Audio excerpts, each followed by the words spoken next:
ይሄ ቅድም ያሳየኋችሁ የአፍሪካ ፋርም አስፋልት ከታያችሁ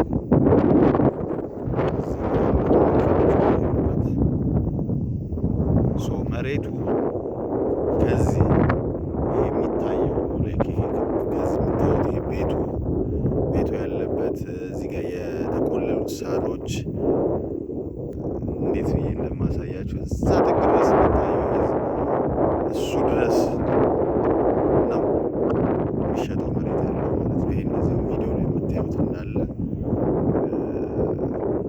ያለው መሬት ነው ማለት ነው። ይሄ ዛፎቹ ድረስ ያለው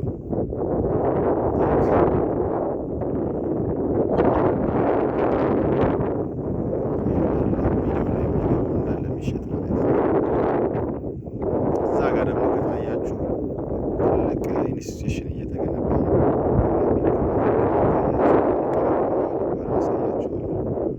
ሰው አካባቢው እየለማ እንደሆነ ያሳያል።